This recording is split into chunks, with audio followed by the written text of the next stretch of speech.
पितृपक्ष हर साल भाद्रपद मास के शुक्ल पक्ष की पूर्णिमा तिथि से प्रारंभ होकर अश्विन मास की अमावस्या तिथि को समाप्त हो जाता है। यह हिंदू धर्म में बहुत ही विशेष माने गए हैं। इस वर्ष यानी कि 2023 में पितृपक्ष 29 सितंबर से शुरू होने जा रहा है और इसका समापन 14 अक्टूबर को होगा। मान्यता है कि पितृपक्ष में श्राद्ध और तर्पण करने से पितर प्रसन्न होते हैं और आशीर्वाद प्रदान करते हैं। अब जानते हैं श्राद्ध करने की विधि के बारे में। श्राद्ध करने की इससे आसान विधि आपको कहीं नहीं मिलेगी।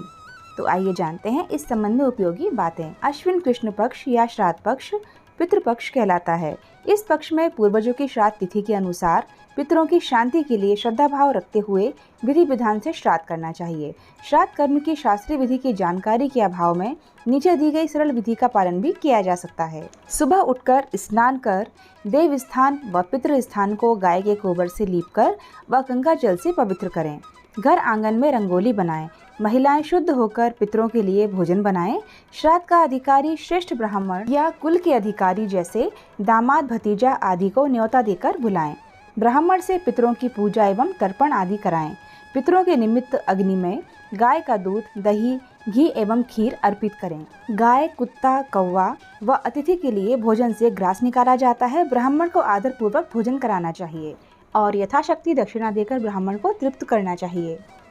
इस दिन पूरी के साथ साथ कद्दू की सब्जी का विशेष महत्व है।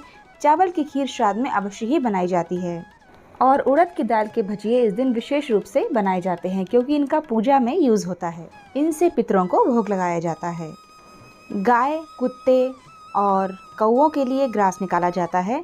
तो इस तरह से पुड़ियों के ऊपर जो भी घर में बनता है सभी भजिए, खीर वगैरह है निकाले जाते हैं और जो कौवों का ग्रास होता है उनको इस तरह से पूजा में रख लिया जाता है गिलकी के पत्तों के ऊपर और उसी समय पूजा की जाती है। इन्हीं में से थोड़ा थोड़ा सा टुकड़ा तोड़कर जो हवन सामग्री है, घी गुड़ वगैरह उसमें मिलाया जाता है, उससे भोग लगाया जाता है। और जो गाय और कुत्तों का ग्रास है उनको गाय और कुत्तों को खिला दिया जाता है।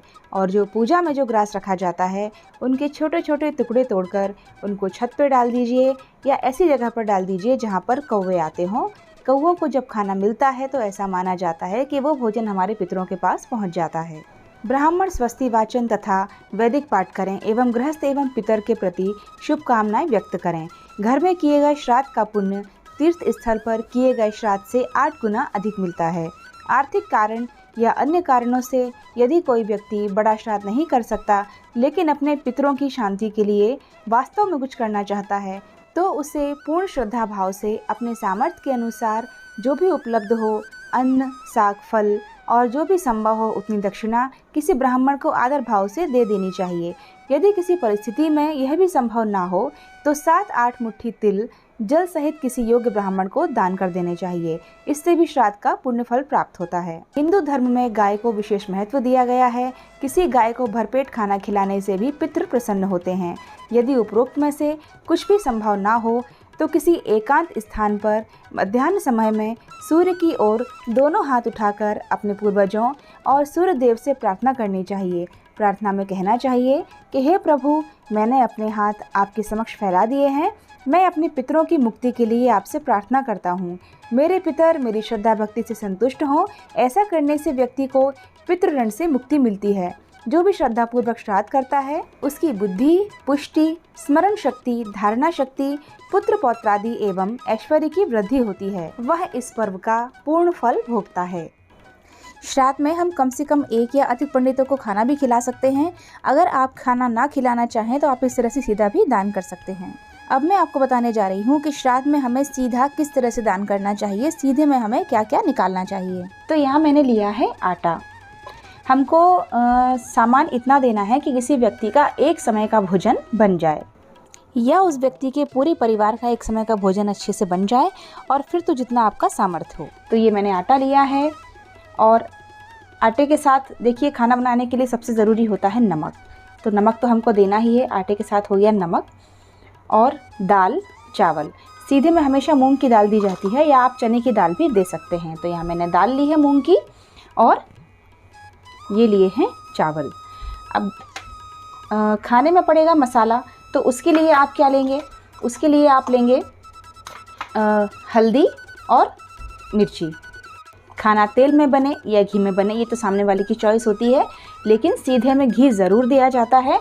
घी बिना सीधा कंप्लीट नहीं होता है, तो घी आप ज़रूर दें। इस तरह से किसी डिब्बी में आप घी दे सकते हैं कि गिरे ना। साथ ही साथ मैंने यहाँ ली है चाय पत्ती शक्कर।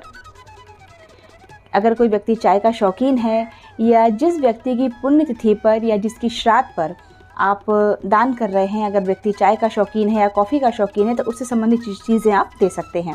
जैसे चाय पत्ती है या कॉफ़ी है, और साथ में शक्कर तो लगेगी ही। आप चाहें तो दूध की थैली भी दे सकते हैं। अब ये हैं कुछ सब्जियां। तो यहाँ मैंने लिए हैं आलू, टमाटर और मिर्च। तो जो भी सब्जियां आप देना चाहें, फल देना चाहें, वो भी आप इसमें दान कर सकते हैं।